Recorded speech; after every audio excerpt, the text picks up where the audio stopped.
कोयटा में मौजूद हैं और कोयटा में आज एक जलसे का इनेकाद किया गया था और उस जलसे में साबिक वज़ीर आला बलूचिस्तान सनाउल्लाह ज़हरी और साबिक वफाकी वज़ीर अब्दुल कादिर बलोच और दीगर जो रहनुमा थे उन्होंने पीपल्स पार्टी में शमूलियत का ऐलान किया। उसके बाद बिलावल भुट्टो ज़रदारी ने जलसे से खिताब किया और उन्होंने इन तमाम का शुक्रिया अदा किया और साथ साथ उन्होंने खिताब में ये कहा कि आइंदा जो इलेक्शंस हैं उनमें इंशाल्लाह पीपल्स पार्टी ही ज़रूर कामयाब होगी और साथ साथ उन्होंने ये भी कहा कि पीपल्स पार्टी ही है जिसने अवाम को रोटी कपड़ा और मकान दिया। लगारी साहब, सबसे पहले तो आपसे ये जानना चाहूँगी कि ये वैसे तो मुतवक्के था कि साबिक वज़ीर आला बलूचिस्तान सनाउल्लाह ज़हरी और साबिक वफाकी वज़ीर अब्दुल कादिर बलोच शमूलियत इख्तियार कर लेंगे पीपल्स पार्टी में, लेकिन अब उन्होंने बाकायदा शमूलियत इख्तियार कर ली है। कैसे देखते हैं आप इनके इस फैसले को? मेरे ख्याल में पीपल्स पार्टी 2008 के बाद बलूचिस्तान में बड़ी पोजीशन में आ गई है। उस वक्त भी हुकूमत बनाई थी उन्होंने और इस मरतबा भी एक बड़ी पार्टी के तौर पर सामने आएगी जब इलेक्शन होंगे 2023 के। तो मेरे ख्याल में एक अच्छी पोजीशन में हैं क्योंकि बड़ी लीडरशिप आई है। चीफ ऑफ झालावान शामिल हुए हैं, जनरल अब्दुल कादिर बलोच शामिल हुए हैं, वो यहाँ पर डीजी रेंजर्स रहे हैं, कोर हेडक्वार्टर कोर कमांडर रहे हैं।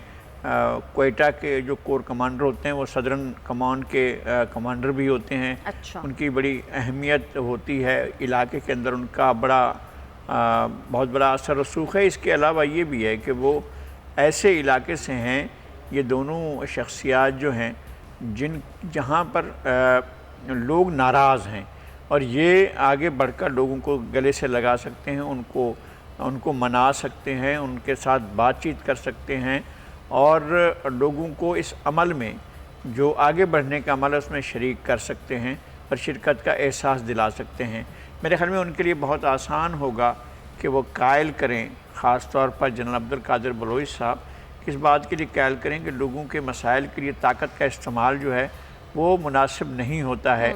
अगर आप डायलाग का रास्ता अख्तियार करें, गुफ्तगू का रास्ता अख्तियार करें और कायल करने का, और जिस तरह से बिलावल साहब ने कहा कि ओनरशिप तस्लीम करनी होगी, बलूचिस्तान के जितने भी वसाइल हैं उनकी ओनरशिप बलूचिस्तान के लोगों के पास है।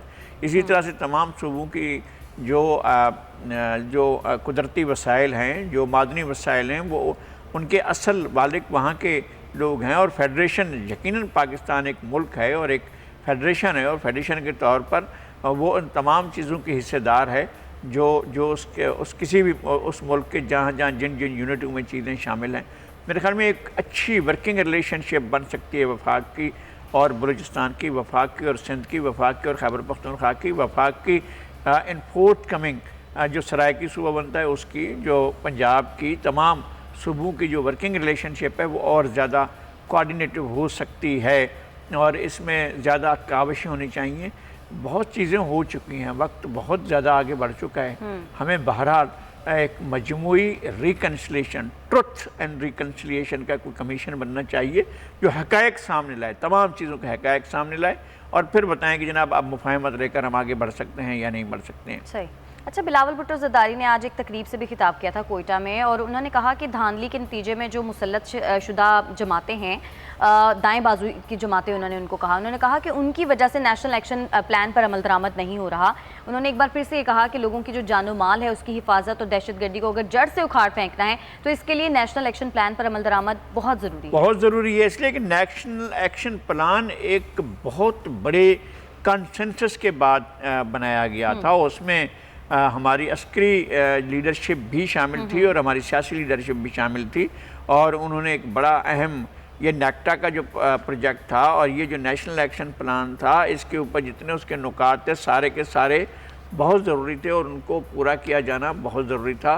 हुकूमतें उसकी तरफ तो नहीं जा पाई हैं और मौजूदा हुकूमत को एक लिहाज से अच्छा माहौल मिला कि साबका हुकूमतों के दौरान बड़ी कार्रवाइयाँ हो चुकी थी और उन्हें दहशतगर्दी की कमर तोड़ के रख दी थी। उसके बाद मौजूदा हुकूमत आई है और जो मौजूदा हालात में अगर कोई वाक़या होता है तो वो मौजूदा हुकूमत की ही ज़िम्मेदारी या नाअहली समझी जाएगी, इसलिए कि माजी की हुकूमतों ने अपनी तरफ से पूरी कोशिश की। यानी आपका वॉरंटी ख़त्म हो गई थी ना, आपका जो सवात का इलाका मलाकन डिवीज़न है वहाँ तो आपकी रही नहीं थी। वहाँ तो ऐसा लगता था कि जैसे कंट्रोल कर लिया गया है, किसी कोई गनीम आ गया है, जिस तरह से फजलुल्लाह ने और मुस्लिम ने आकर कब्ज़े किए थे। तो वो सारे कब्ज़ों के बाद जिस तरह से ऑपरेशन करके उनको छुड़वाया गया, ये विल थी पॉलिटिकल और मिलिट्री लीडरशिप की कि उन्होंने इस सारी सूरत हाल को संभाल लिया था। अब इसको और आगे ले जाना ज़रूरी है। आप लोगों को मार पीट कर नहीं, लोगों को उनके साथ गुफ्तगू करके और उनके मसाइल हल करके आगे बढ़ सकते हैं। सब्सक्राइब करें और बेल दबाएं ताकि कोई खबर रह न जाए।